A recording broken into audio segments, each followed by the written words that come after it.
नमस्कार, NockingNews.com में आपका स्वागत है। मैं हूं गिरिजेश वशिष्ठ।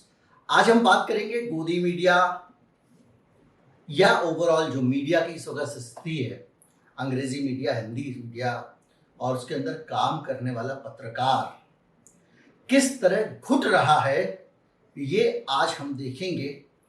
एक बहुत अच्छी रिपोर्ट आई है और जिस रिपोर्ट में जो दुनिया की खबर दिखाते हैं, दुनिया का हाल दिखाते हैं, उनकी करुणा को सामने लाया गया है। किस हाल में जी रहे हैं इस देश के मीडिया कर्मी, आज हम जानेंगे। कहीं मत जाइए, चैनल को सब्सक्राइब कर लीजिए। आपको समझ में आएगा कि जो आपको दिख रहा है उससे ज़्यादा गहरा कष्ट आज के सिस्टम ने मीडिया हाउसेस को दिया है। मैं भी आया।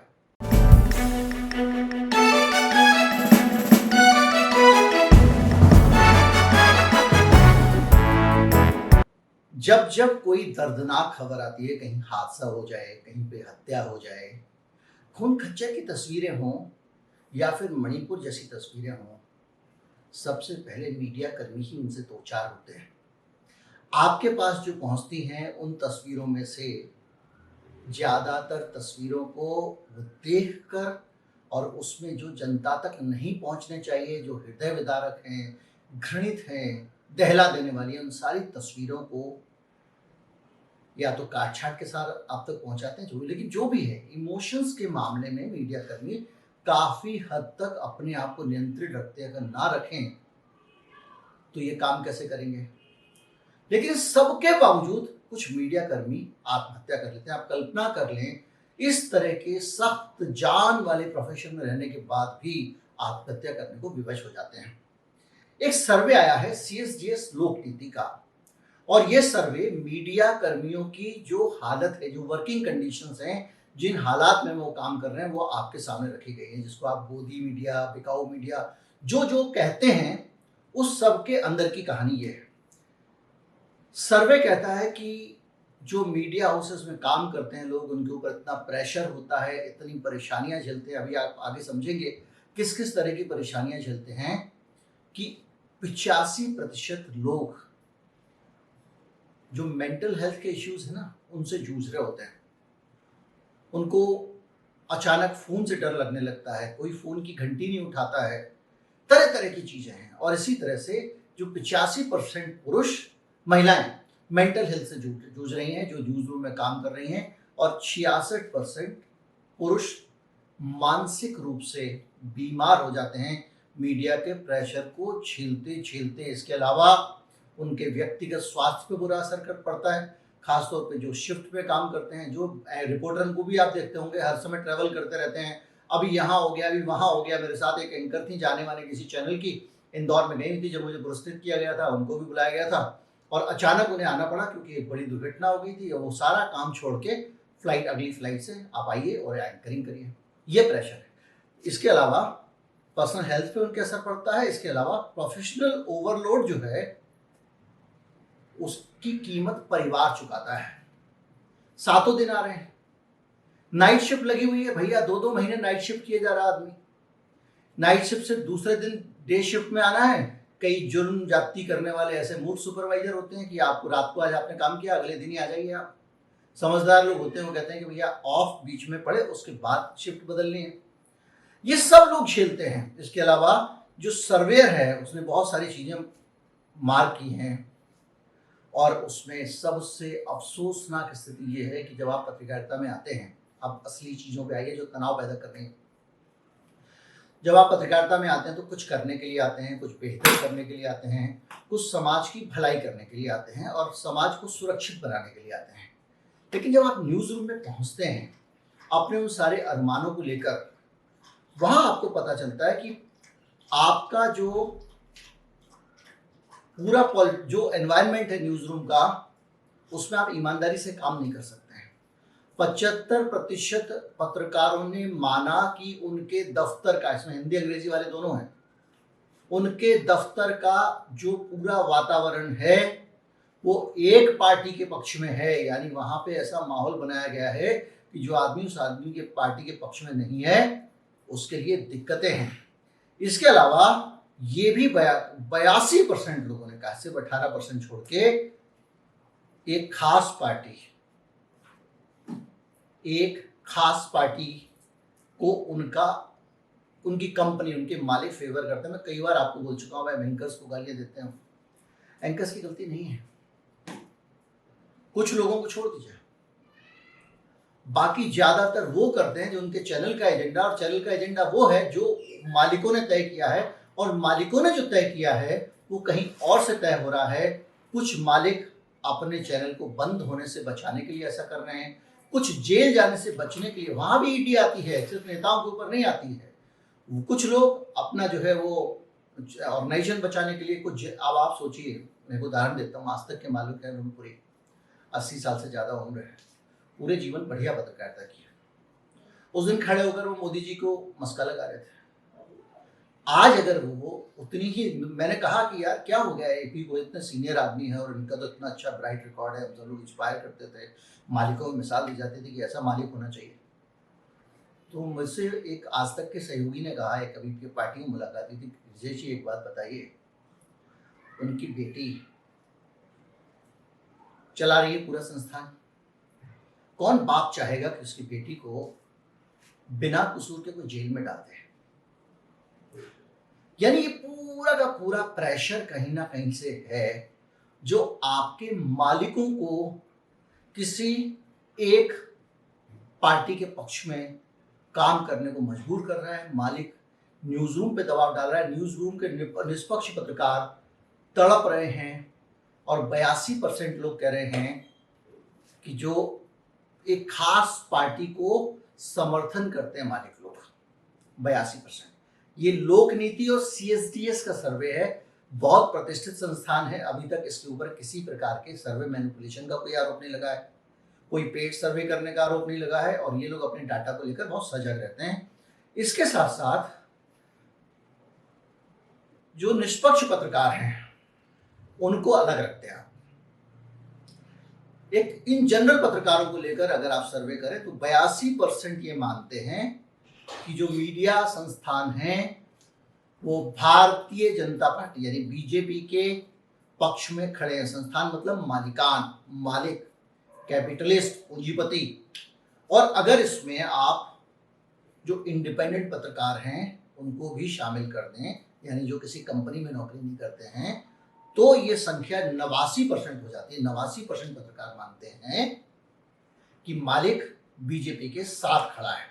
अब आप समझ रहे होंगे, लोग कहते हैं ना राहुल गांधी को ये कर देना चाहिए, लोग आइडिया देते हैं ये इस पर हड़ताल क्यों नहीं करती, इस पर ये बयान देना चाहिए था, आपके मन में आता है, बहुत सारे लोगों के मन में आता है। राहुल गांधी कुछ भी बयान दे दे, सिर्फ केवल उल्टा खड़ा हो जाए, मीडिया छापेगा तभी तो लोगों तक पहुंचेगा। हमने राहुल गांधी की यात्रा देखी, उस यात्रा को कैसा कवरेज मिला ये हम जानते हैं, तो मणिपुर में आप कैसा कवरेज मिल रहा है ये आप देख रहे हैं। तो ये जो सर्वे है वो ये बता रहा है। इंग्लिश जो अखबार हैं उनके वो जनरली बीजेपी के पक्ष में खड़े हैं, 80% पत्रकारों ने ये बात कही है। इसके अलावा पत्रकार हमेशा इस तनाव में रहते हैं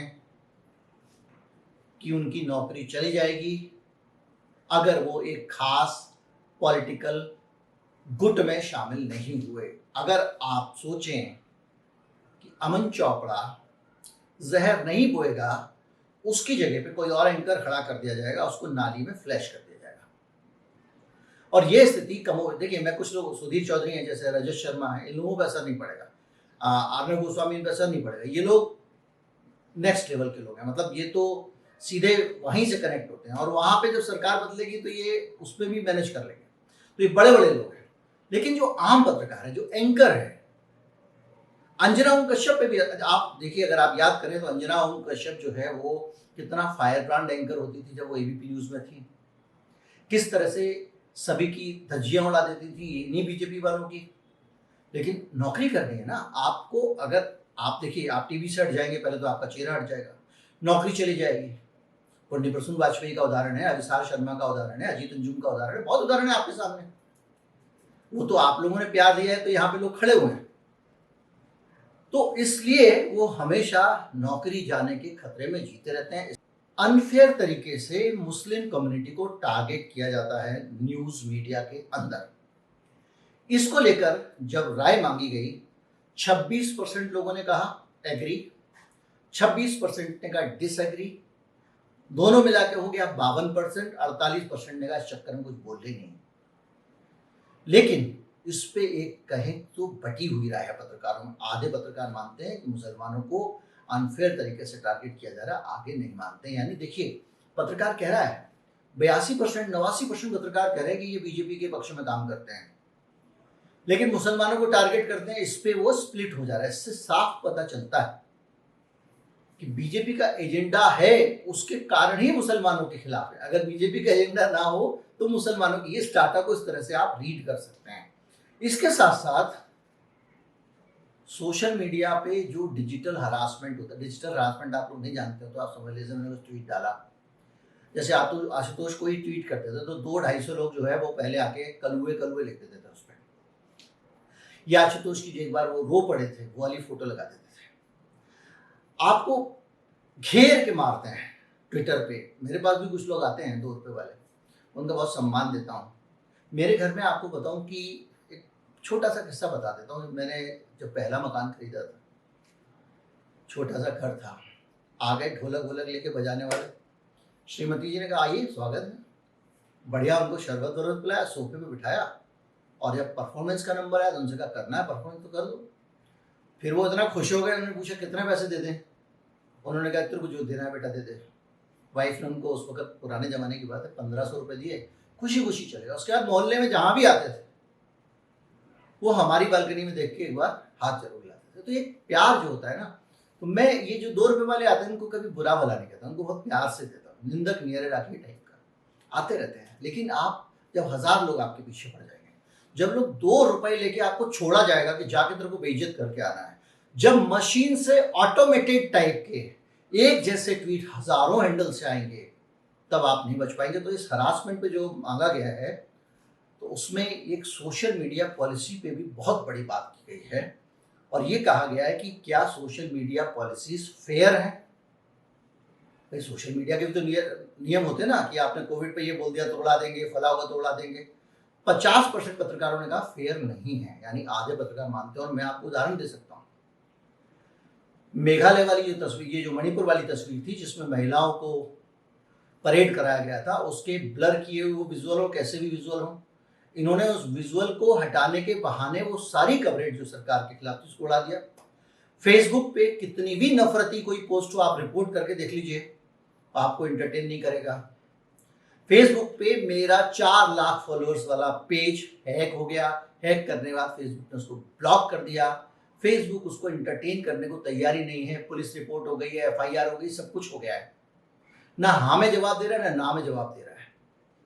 तीसरा उदाहरण देख लीजिए, ये कल जो एक RPF के सिपाही ने जो गोली चलाई है ट्रेन में, उस घटना पे साक्षी जोशी ने उस पर ट्वीट किया था, और उसमें लिखा था कि वो कैसे मोदी योगी का नाम ले रहा है। उसको ट्विटर ने लिखा कि सरकार का कानून आपके कहता है, इसलिए मुझे ट्विटर हटाना पड़ेगा। ये हो रहा है। तो इसी वजह से ये कह रहे हैं कि भाई 50% सोशल मीडिया जो है उसमें कहा जा रहा है कि उनकी पॉलिसीज जो हैं उसमें बेईमानी है, वो फेयर नहीं है। इसके साथ साथ सोशल मीडिया पॉलिसीज जो कंपनियों के अंदर होती हैं, कंपनियों के अंदर सोशल मीडिया जो पॉलिसीज होती हैं वो ये होती हैं कि अलग अलग, जैसे हमसे एक बॉन्ड भरवाया गया एक बार कि साहब आप जब भी कोई ट्वीट करेंगे या कुछ करेंगे या कहीं पे कोई फेसबुक मैसेज लिखेंगे, तो भाई ये मैसेज जाता है कि ये कंपनी बोल रही है। अब अंजना उनको शब्द कुछ भी लिखेंगे तो ये माना जाएगा कि आज तक की राय है। इसलिए अब से आप कोई भी ऐसी चीज नहीं लिखेंगे जो संस्थान की पॉलिसी से मैच ना खाती हो, मतलब आपकी आज़ादी खत्म। इसके अलावा एक और चीज कही गई, और वो ये कहा गया कि आप सब लोग अपने अपने ट्विटर हैंडल पे, आपके प्रोफाइल में और फेसबुक पे लिख दो कि यहाँ जो विचार मैं व्यक्त कर रहा हूँ ये मेरे निजी विचार हैं, लेकिन इसके बावजूद आप कोई ऐसी बात मत लिखना जिससे सरकार नाराज हो जाए या किसी ऐसे के खिलाफ हो जिसके खिलाफ। अब आप सोचिए ना, चैनल तो बैठा हुआ गोद में, और अगर ट्विटर पे कोई पत्रकार एंकर धुर्रा उड़ा दे चैनल का कि भाई ये मेरे निजी विचार है, तो कंपनी इसलिए पहले से आपको लीगली बांध के रखती है कि आप जो लिखोगे वो संस्थान का समझा जाएगा, इसी तरह से। और इसके साथ साथ और भी बात कही गई है कि हिंदी में जो सोशल मीडिया पे पत्रकार अपनी बात रखते हैं, हिंदी के पत्रकार, उन्होंने कहा कि 30% मामलों में वो लोग कुछ लिखने से डरते हैं कि भैया हम लिखेंगे कहीं रायता ना हो जाए। कई लोगों ने तो फर्जी नाम से अकाउंट बनाया हुआ है, भड़ास भी तो निकालिए। पत्रकार जो होता है ना, वो कई अगर नहीं मान पाता। जैसे मुझे कोई बहुत बड़ी रिपोर्ट मिली, अब मैं गोदी मीडिया में काम करता हूँ, अब मुझे लगेगा कि बॉस मैं इस रिपोर्ट को छापना चाहता हूँ और नहीं छाप सकता, तो मैं क्या करूँगा? मैं ऐसे संस्थान के पत्रकार साथी को अपनी रिपोर्ट दे दूंगा, ले भाई ये सबूत है और ये रिपोर्ट है, तू छाप दे, ये मोदी जी के खिलाफ जारी है, ये तू छापना है तो छाप ले, तेरे यहाँ छप सकता है, तू द वायर वाला है छाप लेगा, तो आर्ट न्यूज वाला, न्यूज लॉन्ड्री वाला है, तू छाप लेगा भाई, तू छाप ले, हमारे यहाँ तो छपेगी नहीं, तेरे को पता है। तो ये जो तड़प होती है अंदर से, उस तड़प को यहाँ पे रिफ्लेक्ट कर रहा है कि 30% पत्रकार ये कहते हैं कि भाई उनको हेजिटेंसी होती है लिखने में, हमको झिझक होती है, लिखे कि ना लिखे। आज़ादी है, ये मीडिया कर्मियों का हाल है। इसके अलावा फेक न्यूज़ को लेकर भी बड़ी चिंता है कि भाई फेक न्यूज़ जो आती है वो किस तरह से माहौल खराब करती है। इसके अलावा फॉल्स इंफॉर्मेशन सोशल मीडिया पे मिसलीड कर सकती है, इसको लेकर भी चिंता है। सोशल मीडिया पे डिजिटल जर्नलिस्ट, टीवी जर्नलिस्ट और प्रिंट जर्नलिस्ट, इनसे राय मांगी गई है कि सोशल मीडिया पे उनके हरासमेंट का एक्सपीरियंस कैसा है।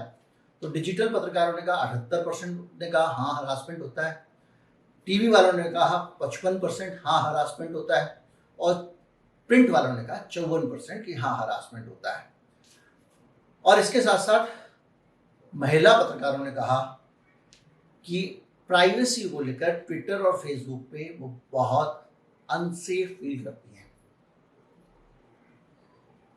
प्राइवेसी का मतलब बार बार समझाता हूं, एक बार एक नंबर मैंने एक जगह पे दे दिया था, कुछ बेचना था अपना, तो एक प्रॉपर्टी डीलर को मैंने अपना कार्ड दे दिया। आज भी नियम से रोजाना 2-3 अलग अलग प्रॉपर्टी कंपनियों के मेरे पास फोन आते हैं। आज तो ये होता है आपका एक नंबर भी शेयर हो जाए तो आपकी जिंदगी का क्या होता है। इसी तरह से प्राइवेसी से जुड़े हुए बहुत सारे मसले हैं, प्राइवेसी को हल्के में मत लीजिए।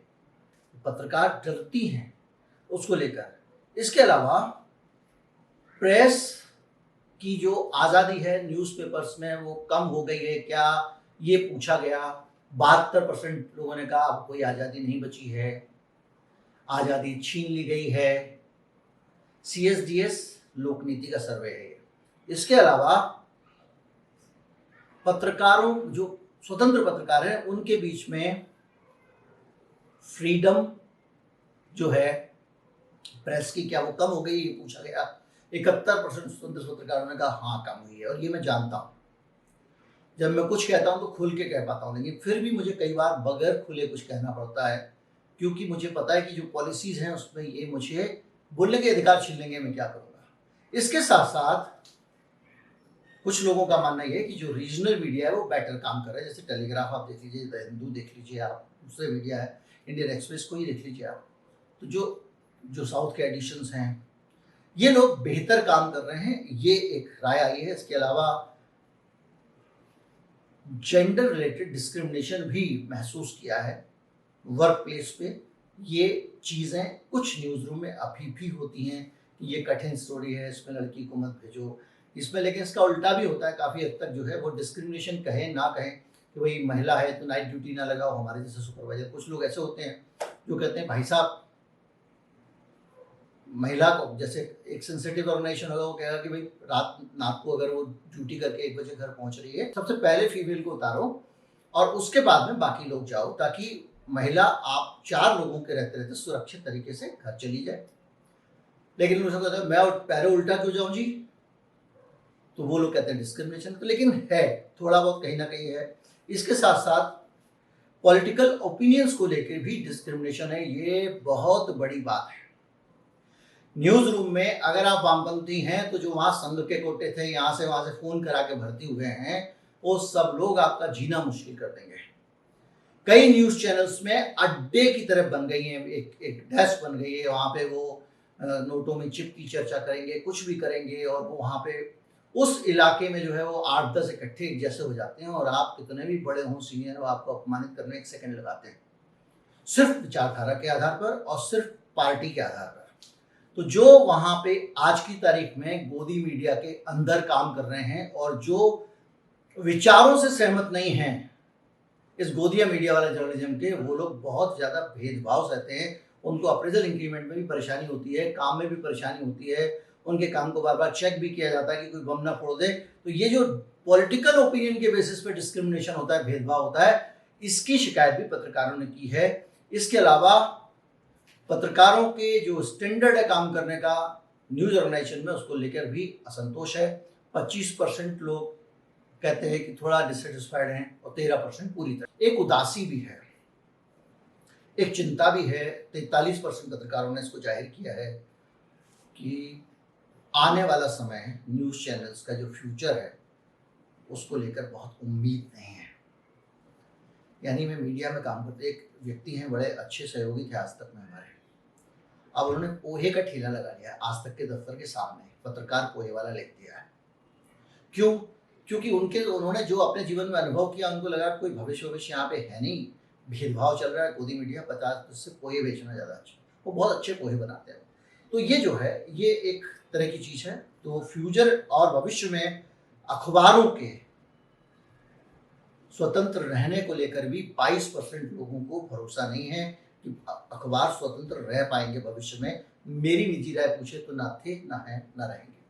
इसके अलावा हाँ, पत्रकार कुछ अपनी फ्रीडम लेते रहते हैं, लेकिन ये पत्रकार मीडिया की स्वतंत्रता ऐसे हो जाती है, एक संस्थान है प्रो मोदी है, दूसरा एंटी गवर्नमेंट है, तीसरा एंटी कांग्रेस है, चौथा प्रो कांग्रेस है। तो ये सब मिलके सूचना तो जनता तक ले ही आते हैं, सूचना छिपा नहीं पाते हैं कि एक आदमी बीजेपी के खिलाफ दबाएगा तो दूसरा उठा देगा।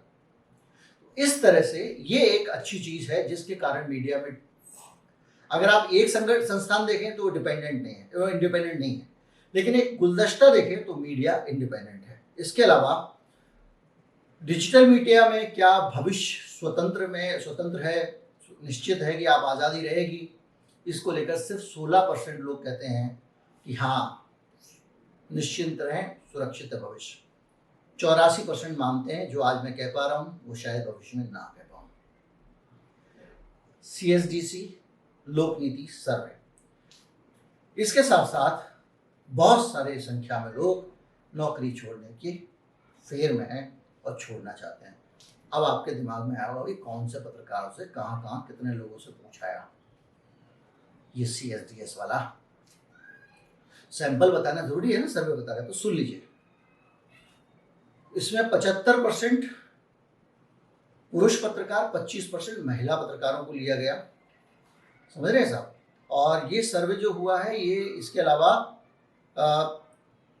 18 से 35 एज ग्रुप के 35% पत्रकार हैं इसमें, 36 से 45 साल के 33% हैं और 46 साल से ऊपर के 37% है। यानी इसमें ज़्यादातर पत्रकार 35 साल से बड़े वाले ही हैं, 70% पत्रकार इनकी ओपिनियन ली गई। थोड़ा जो मैच्योर पत्रकार हैं, सीनियर पत्रकार हैं।